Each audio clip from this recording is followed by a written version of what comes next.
career NFL touchdowns. Well, he's got the ball there. The knee is down. That equals 2 feet. But is that ball moving around? Nothing definitive right there.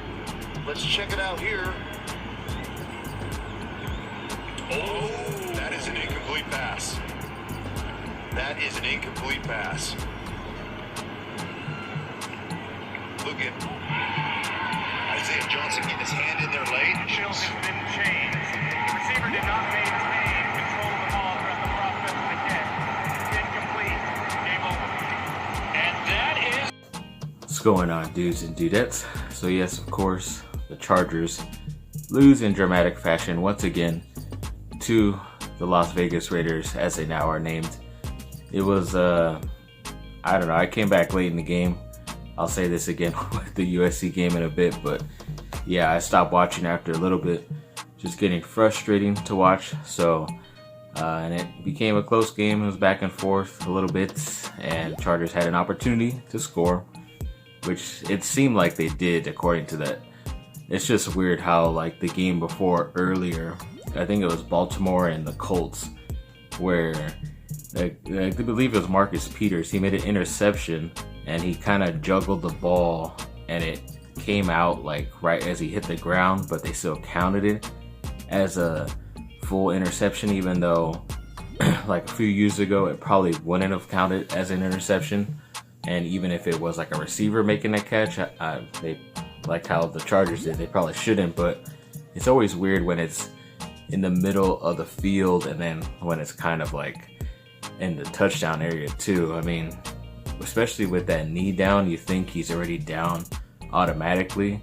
And then the fact of this whole surviving the ground, it's like if you're in the middle of the field, the ball can hit the ground still and that counts as a catch. But when you're in the end zone and your knee already hits and then you kind of maybe bobble it a little bit while you're falling out of bounds, it still doesn't count. I just don't understand the logic here with these referees.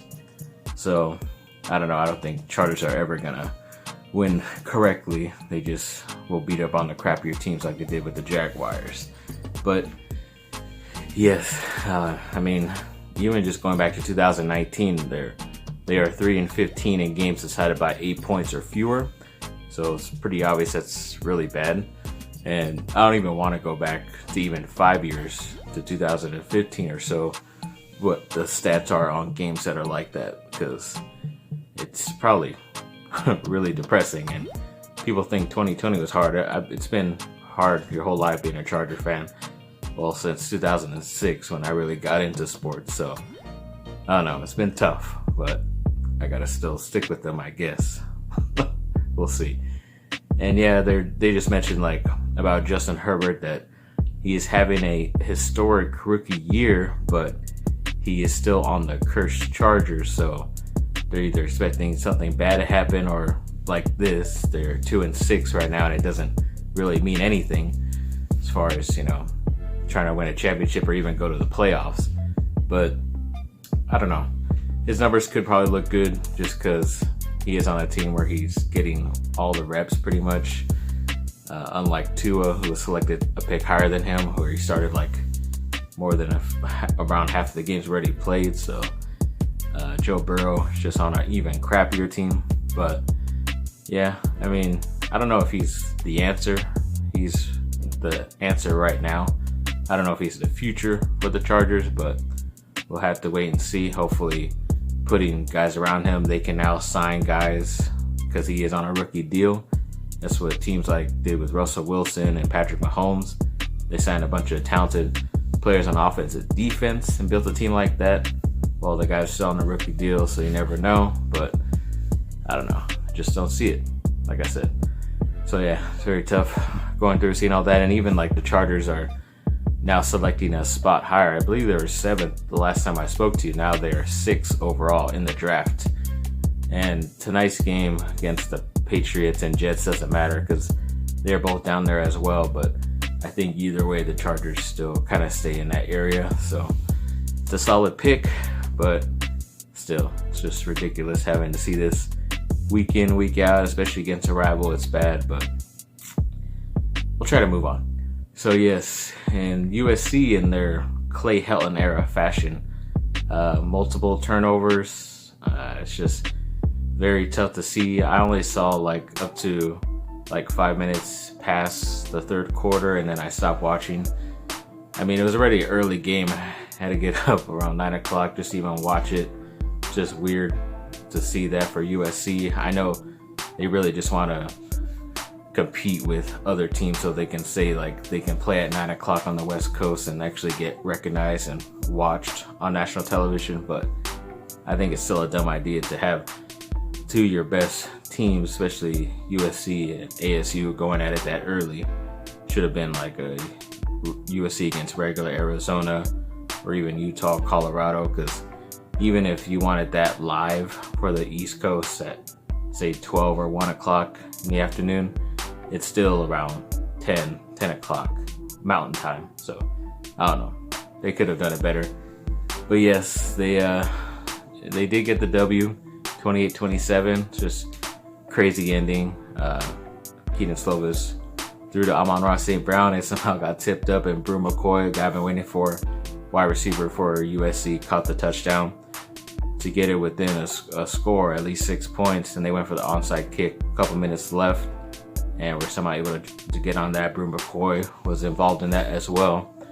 And then he did a nice throw, excuse me, on fourth down to Drake London, who was his top guy. He had like 8 catches, 125 yards, and a touchdown. But yeah, they're surprised, but he's only a sophomore and he plays the tight end position. But I think he's just a bigger wide receiver they put around all over the field to get matchups and stuff. But yeah, he's really talented, and you can definitely see those large basketball hands and fingers helped out on that catch to be able to grapple that in against two guys. But definitely looked a lot like when Sam Darnold threw to Deontay Burnett in the Rose Bowl. Kind of similar situation, down and over the middle like that.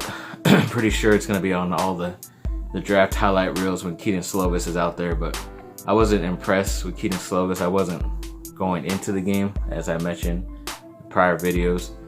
I just think, just like how everyone kind of figured out, if you play a zone against this offense, you can have a lot of success against it, because it's pretty simple, dumbed down offense. Just make the correct plays. But it's hard when there's always a defender in that area, and the offensive line isn't as good as advertised, as a lot of the coaches have been saying for USC.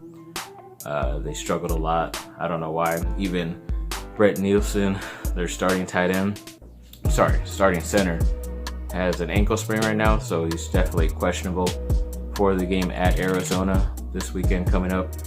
It really doesn't matter to me, because the backup center, Justin Dedich, in my opinion, I think is a better player. So I don't know why Dedich isn't playing on the offensive line already. I think he could play at least the guard positions as well. But yeah, they have a couple other guys out there they like who are upperclassmen, but I think he should be out there anyways, which is most likely going to get the start, the nod. So yeah, good luck to him.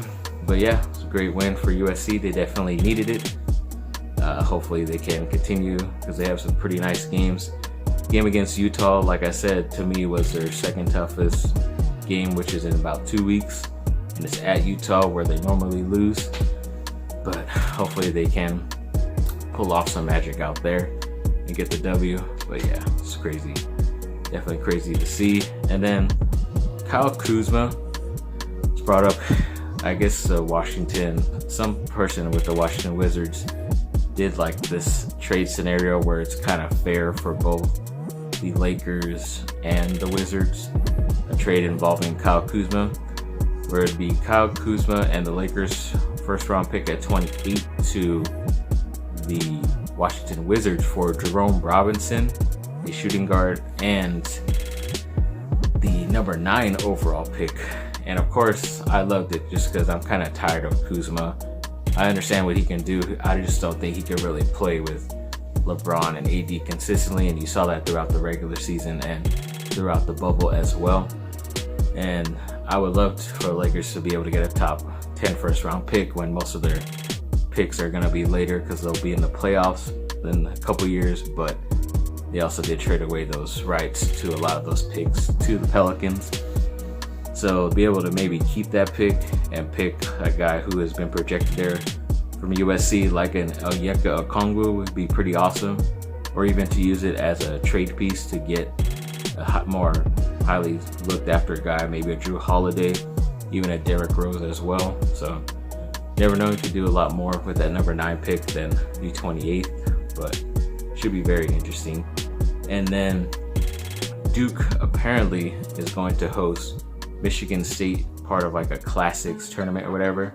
Kind of surprised that I thought they were going to play Illinois as part of the Big Ten ACC Challenge, but of course they have to make their stuff a little bit more difficult, even in this difficult time, and had to play a top team like Michigan State. We'll see how it goes. Hopefully they can get the victory, but it's going to be tough.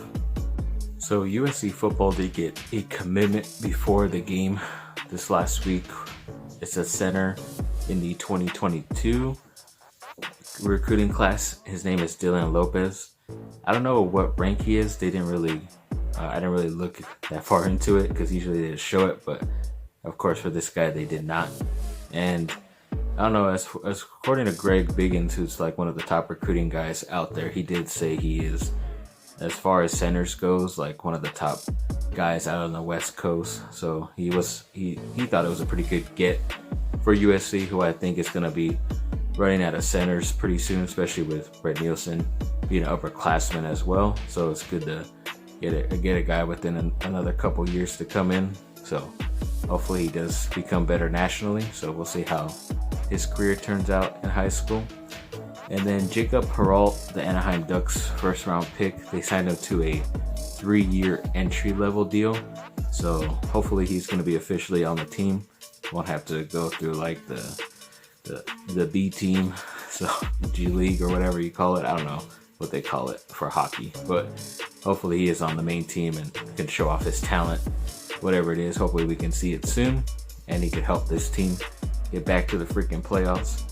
And then Mark Williams, another Duke player that a lot of Duke players I mentioned were up for awards before the season started, and Mark Williams, the center, is up for the Kareem Abdul-Jabbar award, which is the best center in America. But I don't know, as far as going to like their scrimmage that they had this last weekend and what I've seen prior, he doesn't really seem like he's like that overall gifted.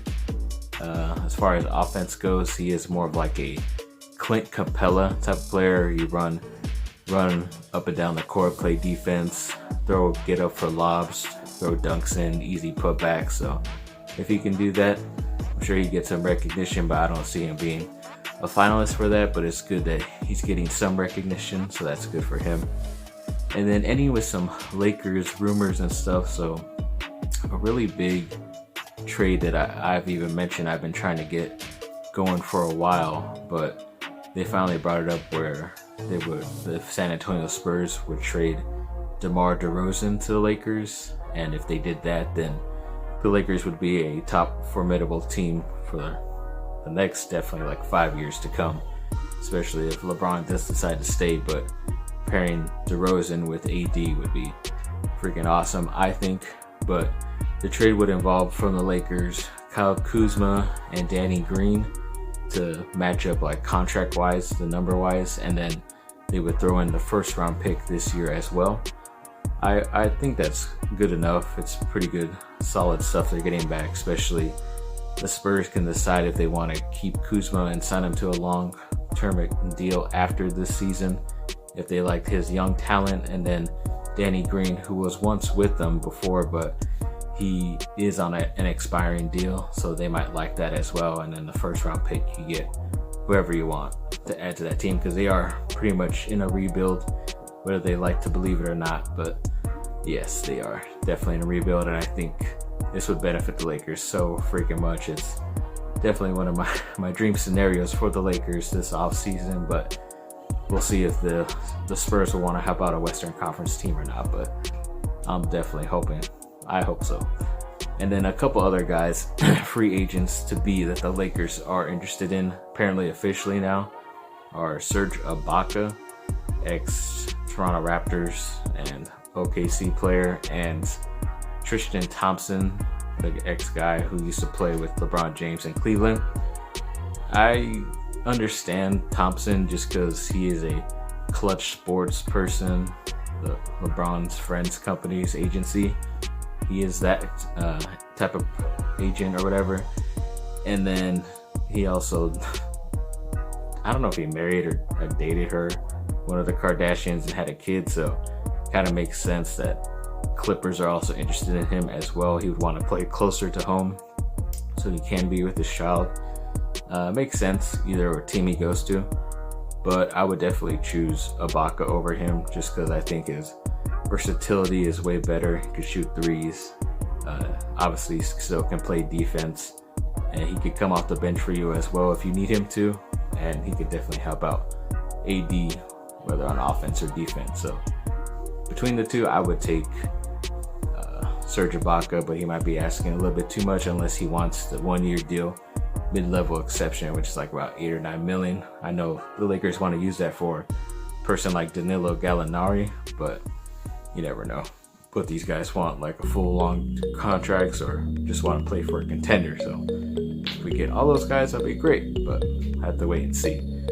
But yes, thanks for watching, people. Like and subscribe, comment down below, let me know what y'all think. Have a great rest of your day. Bye now.